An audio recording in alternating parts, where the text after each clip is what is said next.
on the first NAT row. So it's really, so let's be sure, show run NAT, show run object dash group,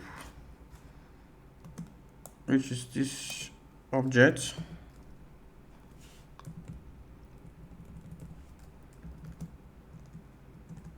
Okay, 1045 does this, and we are saying if it's coming from this,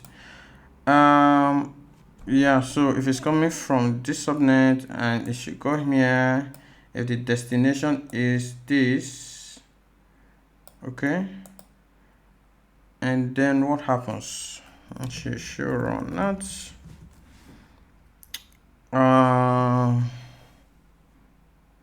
So one tool that we can actually use to troubleshoot this is the packet tracer. It just occurred to my mind. So I'm going to say packet tracer input. Of course, it's outside interface. If it's ICMP, and if it's coming from what's the subnet 10.45.10, let's say let's just say .4, right?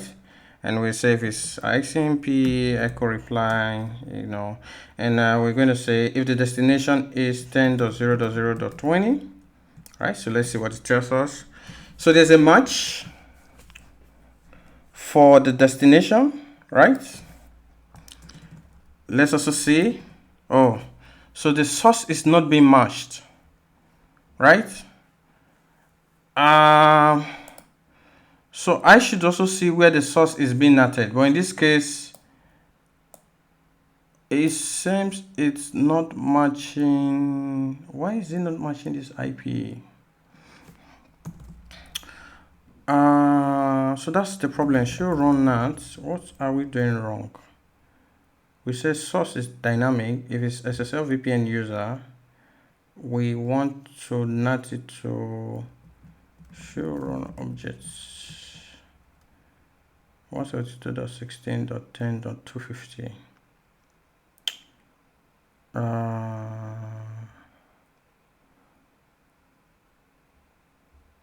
If it's coming from outside and it's also going outside, so in the packet tracer, why is there no match? Okay, so let's do something like this. I'm going to say, let's say it's already NATed in this case. Let's say 172.16.10.250. Okay, now nothing is ever matched. Okay, so about here you now have to see if it's coming from inside, right? So if it's coming from inside, so it's actually matching the right access list, right? So what we are saying, yeah, so this looks correct. So but we are saying if it's coming from outside, let's see again, let's be sure that we're actually using the right IP.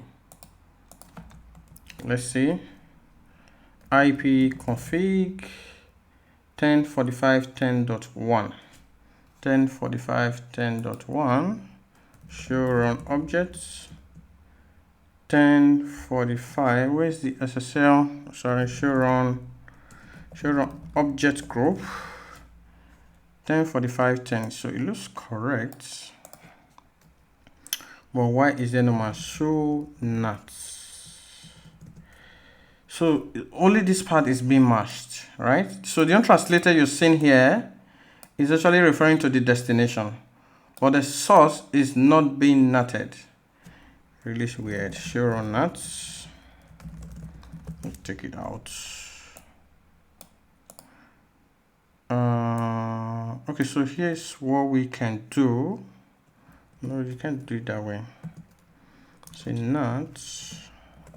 If it's coming from outside and it's going back to outside, do I not have, hold on, show run pipe includes same.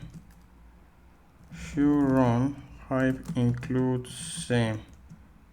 Oh, my bad. So we need to add this command that says same traffic. Are you sure I don't have this command already on this device? Show run pipe includes same. Show run. So we need to say same security permit interface. I thought I already have this command running on this device. Intra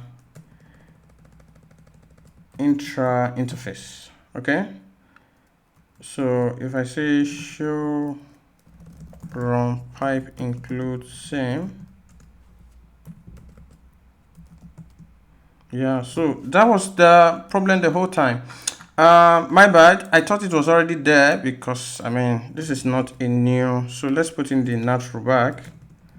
Okay, so with this, I believe it should work now.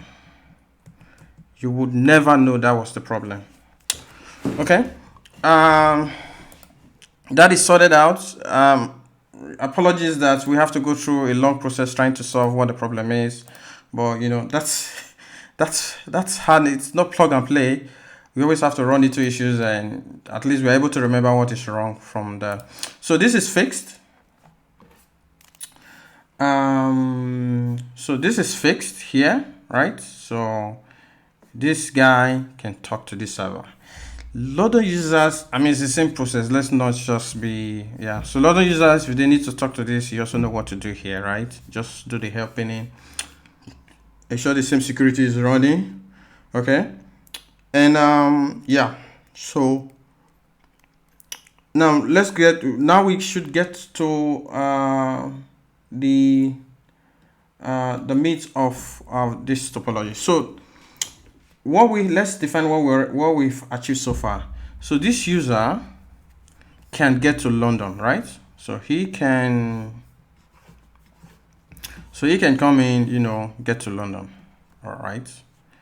London users as well, we need to do some tweaking to allow so that it can also, we need to also enable helping in for this London users. We'll fix that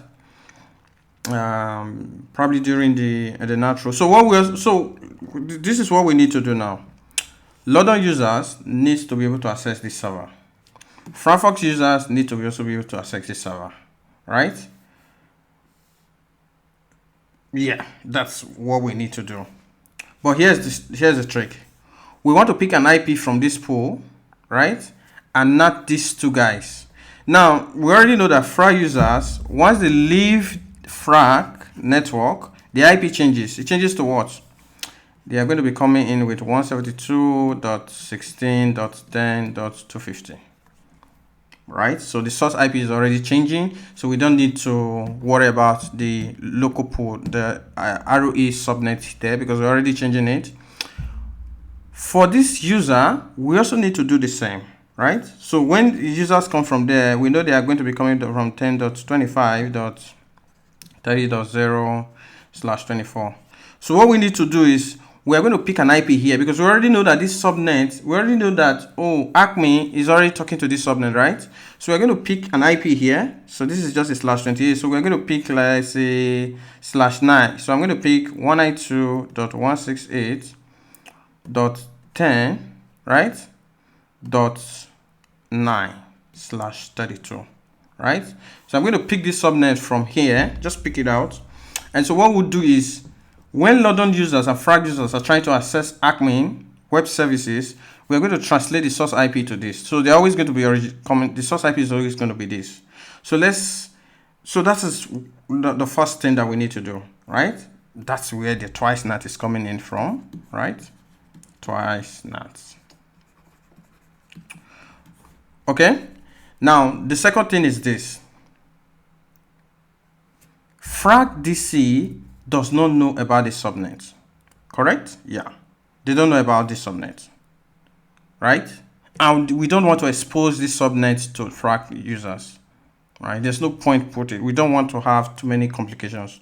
So what we need to do is, we know FRAC is always going to be coming from this subnet. We also know London is always going to be coming from this subnet, or maybe even this subnet.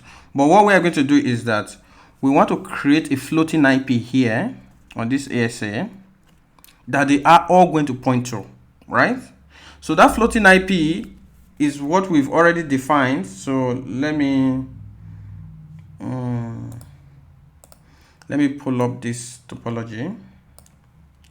Now if you go to London and you say show run object dash group, so what we already have here, you can see this subnet here, 10.200.200.200, right? So let me write it out here, 10.200.200.0/24.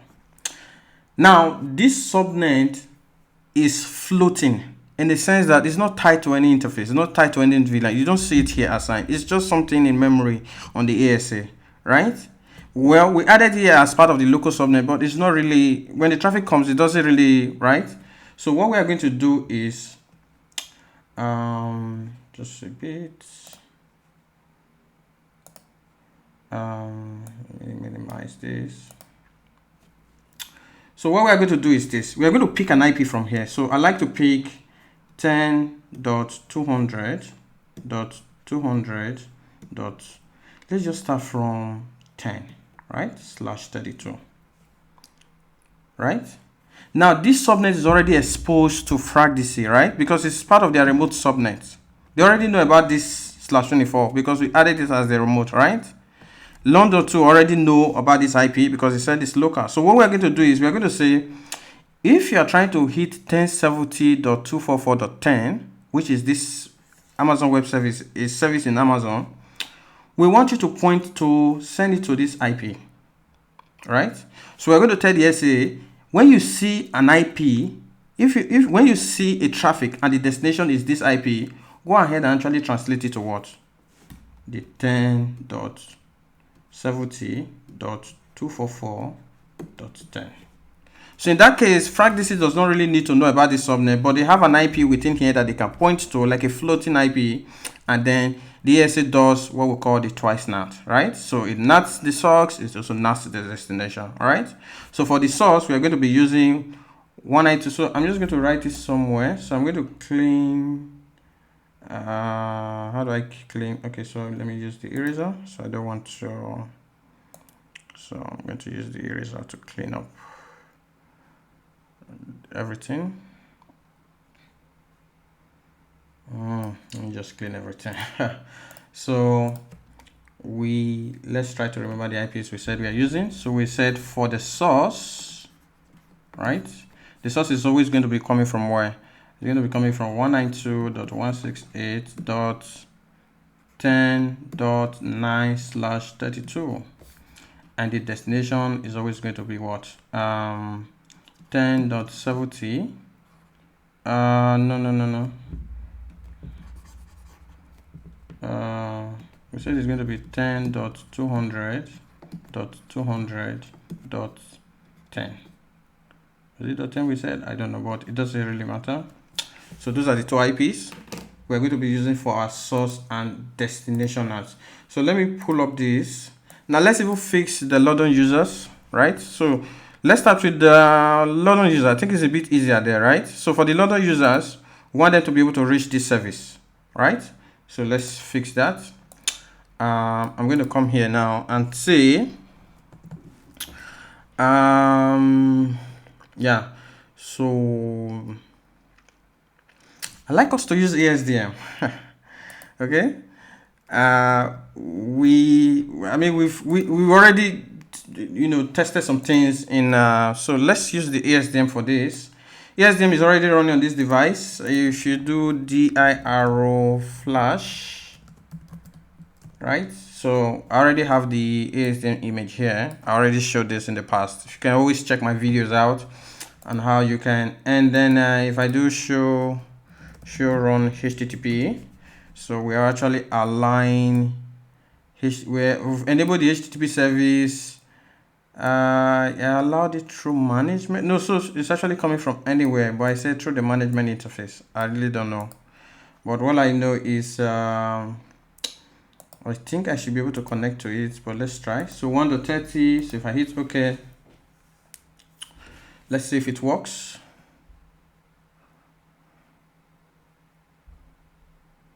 It's taking a lot of time, but let's see.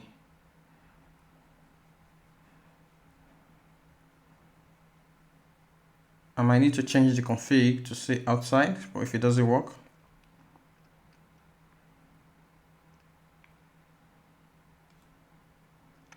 So let's change this. I think we can say outside here.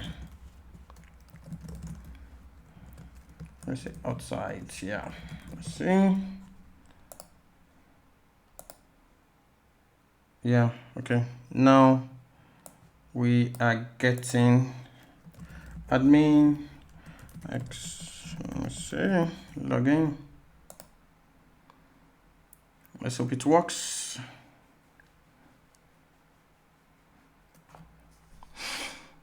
I'm going to pause the video a bit just not to waste much time. Okay, for some reason, I don't know, it's just taking too much time, so I'm just going to have to continue through the CLI. If it pops out later, we can use it. But what we want to do here is for the London users, we want to help in them, allow the traffic to go out. So what we can do is this. So it's it should be basically simple, right? Show run. So we're only tweaking the NAT rule now in this case. So yeah, so sorry, my ASDM is up now. It was just taking too much time. Let's see. Yeah, so welcome to ASDM. We always like to use the CLI though, but we can use the ASDM. So go to site. Don't be slow. So these are just the tutorials we have. And so we need to go to the firewall. This is really small. I hope you can see it. I'm not sure how I can increase it. It's really small, but I hope we're able to see it. So this is the NAT rules. Is there a way to increase the...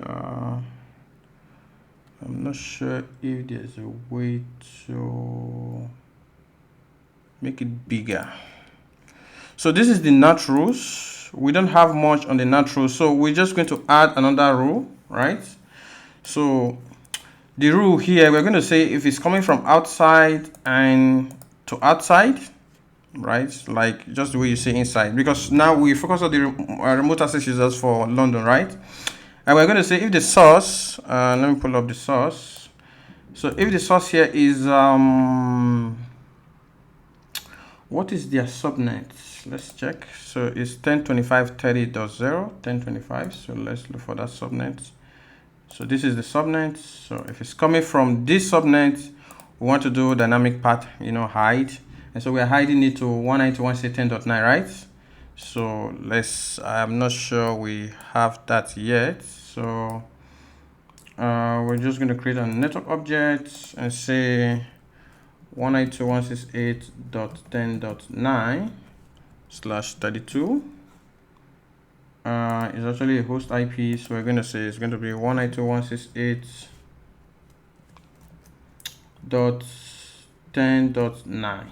Okay, so the object is created, and we can just let's hit OK. So let's see if we can get that IP now. Network objects, yeah. So we're just going to add it. So we're saying if it's coming from outside and it's also going back to outside, it's helping traffic, and the source is this, right? Now here's the caveat. The destination is going to be what? No. So in this case, because now remember the London user, right? This London user or these servers or this ASA already know about this network, right? It's only the FRAC firewall that does not know about this network. So we don't really need to point to this IP anymore because they already know the destination, right? So there's no need to do twice NAT for this guy. Okay, so we just say, if you're going to this network, just go. Okay, so I just wanted to make that clear. So we can... I'm going to show you what the NAT rule will translate to on the CLI. We just decide to use ASDM, so you see how it is. So I'm going to come here. No, let's go back to ASDM. So we're going to say if the destination is, so let's pick the destination here. So for the destination, it's going to be AWS remote, right? So it's going to be this AWS remote, which is this subnet. Hit OK. And yeah, destination original, but you can just specify the same IP, but it doesn't matter. So destination remote. So the IP shows up there. Whether they want to one, we enable rule, no lookup. So yeah, so that's really it. Okay, so we just implement help penny for those guys. So if you say apply, so this is the command, right? So it's similar to what we did on the other end. So I think the ASDM is really too thing to look at, but if I do the show run NAT here, now you can see what we just did.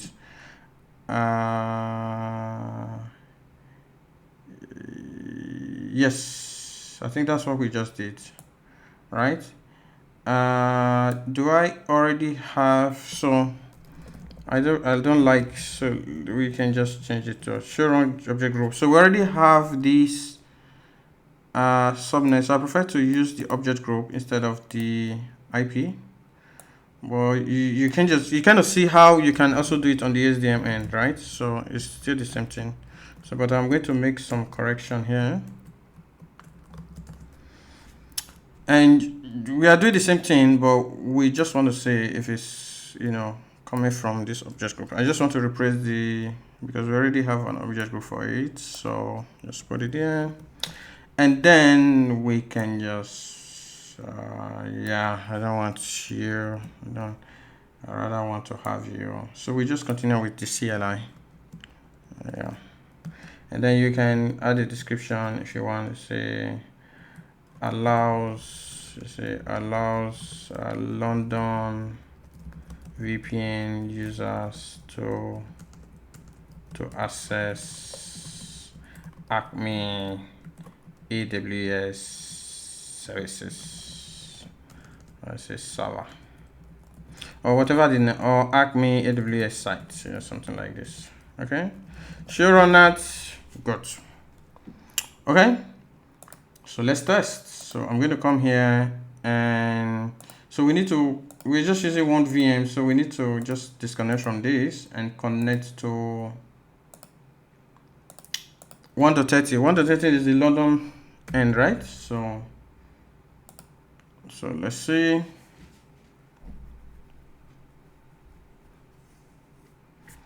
Okay, we have a connection. Let's see.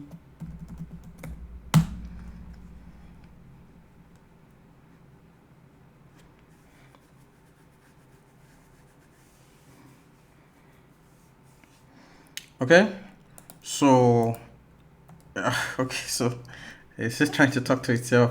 I'm not sure. So let's see route print. The IP should change to something else now. Yeah, so 10.25.30, right? So it's not getting IP from the London end. So, but can we ping 10.70.244.10? Yeah. Okay, so pretty straightforward, right? This works. It should have worked earlier as well. So if you want to be sure that it's actually working, just say show NAT. You see it's actually going out. So translation is actually happening for this subnet. If you say show NAT details, it gives you, it tells you what is really, you know. So this as remote access user is being translated to 10.9. And this is also, so one way you can also see it, if you go to if-ng, if I come here and do a packet capture on this interface, and just pull it out here and drag it to the screen, using to the screen here. Yeah, so let's see. Yeah, no, remind me later. So as you can see, what's the source IP? Yes, it's .9, as you can see, right? So if we look at the IP header, the source is okay, so this is the return packet, but you see the destination. So let's see when it's .9 here. Cache this. So you see here is on. So translation is actually happening for that user. Okay, pretty straightforward. Then what is the last thing we need to do? So now we need to do twice NAT for fract users, because fract users does not know about this IP. So in that case, fract users, so what they are going to do is they are going to be pointing to this IP. For the fract users, they're going to be pointing to this IP. And then when they get here, the ASA is going to say, oh, destination is this. Hey, buddy, I'm going to actually translate the destination to what? 10.70.244.10. Okay? It's just like a static NAT. And then we're also going to be translating the source. So we're also going to translate the source to this, right? So let's just do it on the CLI. I think you probably understand it better.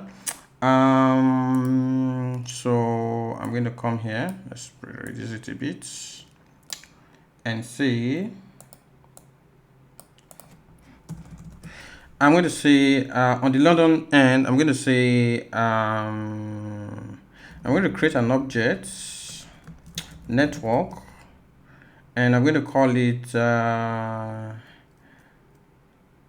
10.200. Just to be sure we're referring to the right object group. Show run object dash group. I'm going to say, yeah, so I'm going to say objects network, right? It's going to be 10.200.200. We said we are using .10, right? So say on this /32, and the host is going to be 10.200.200.10. Okay, so now we can configure the NAT rule, right? So the NAT rule says if it's coming from outside, because if you're coming from frac end, you're coming from the outside interface, we're going to say source is dynamic, right? So we're going to say if you're coming with this IP, which is 172, whether you're a frac user or whatever you're coming from, it'll be coming from this IP because you're already been NATed, right? So if you're coming with this subnet, which is this object group, right? I'm going to NAT you to this. No. We said you're going to be NATed to 192.168.9, right? So I don't really have it here, so I'm just going to type it, which will be 192.168.10.9 underscore NAT. I think that's what we used.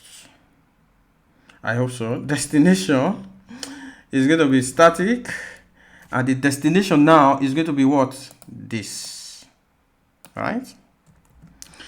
But we now tell the ASA if the destination is 10.200.200.200, the actual IP you're going to be what? 10.70.244.10.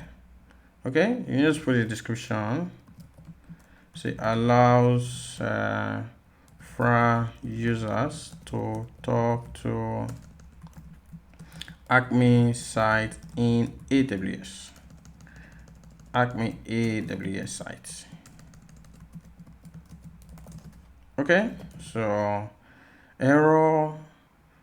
Yeah, I know that object group might not really exist, so it's actually .32, not so let's it's crying that this does not exist. Which is this? So it's actually not NAT, it's 32 that you have here.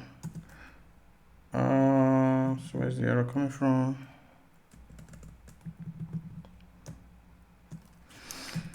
Let's go over it again. I think this might have something to do with my parser.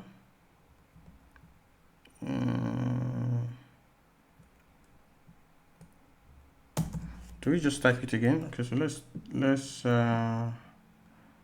do this with destination static, right? So something is wrong already. two long lines.